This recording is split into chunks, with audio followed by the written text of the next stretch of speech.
Quanto mais nós quisermos ser, ter e estar aqui nessa terra, menos nós seremos, teremos e estaremos no céu.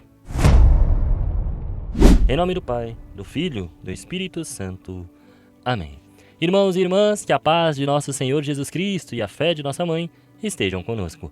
A palavra de Deus contida na liturgia da Santa Igreja nesta segunda-feira, da 29ª semana do Tempo Comum, nos coloca diante de um espelho. Um espelho que reflete não apenas a grandeza da fé, mas também a fragilidade e a insensatez do coração humano quando se deixa seduzir pelo brilho passageiro das riquezas. Na primeira leitura, São Paulo, em sua carta aos Romanos, no capítulo 4, versículo de 20 a 28, nos recorda a figura de Abraão, que diante de uma promessa humanamente impossível, ou seja, ter um filho em idade avançada, Abraão não vacilou. O texto diz: diante da promessa divina, Abraão não duvidou, por falta da fé, mas revigorou-se na fé e deu glória a Deus. A fé de Abraão não foi uma crença ingênua na possibilidade humana, mas sim uma confiança inabalável no poder de Deus. O texto continua e ele diz que Abraão estava convencido de que Deus tem poder para cumprir o que prometeu.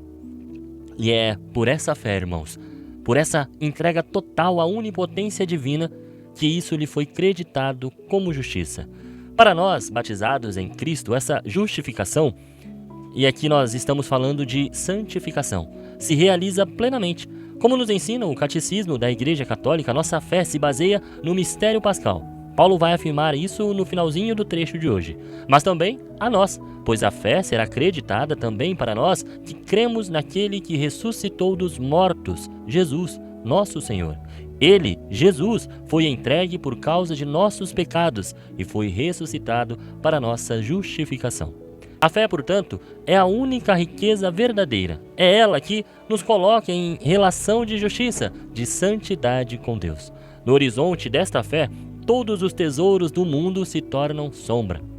E é nesse olhar de Abraão, fixos no Deus que dá vida aos mortos e chama à existência as coisas que não existem, que percebemos então a futilidade de depositar a nossa esperança nos bens materiais, em cargos de poder, em futilidades que só alimentam o nosso ego e nossa vontade, que é justamente o que o nosso Senhor hoje, no Evangelho de Lucas, vai combater.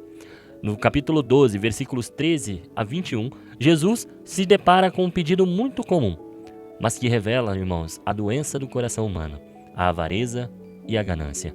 Alguém do meio da multidão, do meio do povo, pede: Mestre, dize ao meu irmão que reparta a herança comigo. Jesus recusa-se a entrar como juiz de bens, mas aproveita o momento para ir na raiz do problema. Seu ensinamento é direto e definitivo, tanto para esse homem, mas principalmente para cada um de nós. Atenção! Tomai cuidado contra toda a ganância, porque mesmo que alguém tenha muitas coisas, a vida de um homem não consiste na abundância de bens. A seguir, então, Jesus conta a parábola do homem rico. Este homem não é condenado por ter uma colheita abundante, mas pela sua atitude egoísta e absolutista em relação aos seus bens. Ele pensa: o que vou fazer? Não tenho onde guardar minha colheita.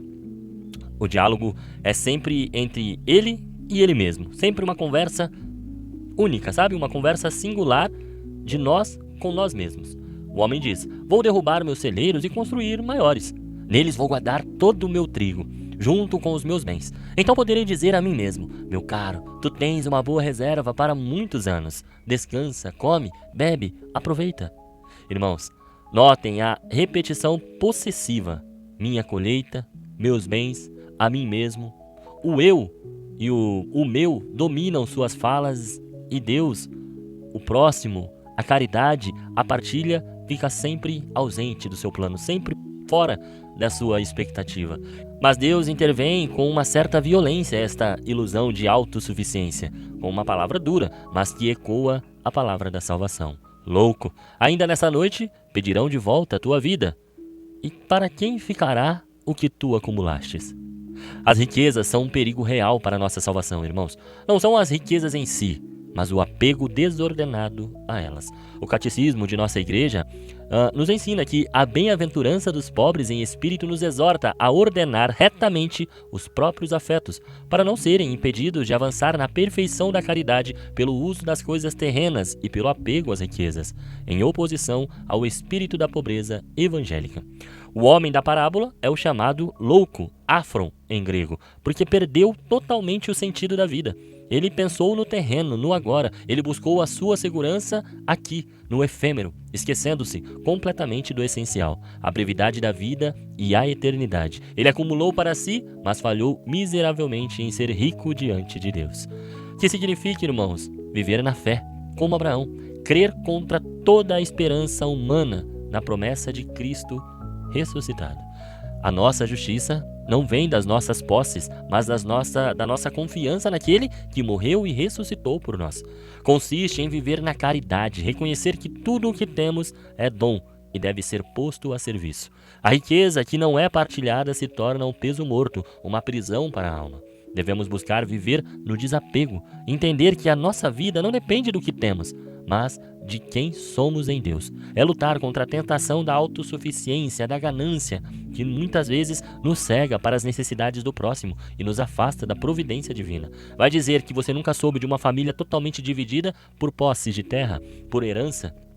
Então, irmãos, hoje busquemos ter o nosso coração livre, desapegado das riquezas passageiras e firmemente ancorado na fé em Jesus Cristo. Que, a exemplo de Abraão, demos glória a Deus pela nossa fé e que, fugindo da insensatez do homem rico, não busquemos acumular tesouros na terra, onde a traça e a ferrugem destroem, mas sim tesouros no céu, sendo ricos em obras de caridade, ricos em santidade, em justificação e ricos, sobretudo, diante de Deus. Que Deus abençoe você e até amanhã, se esse mesmo Deus me permitir. Senhor, estivemos aqui reunidos por amor a Jesus Cristo, em nome do Pai, do Filho, do Espírito Santo. Amém.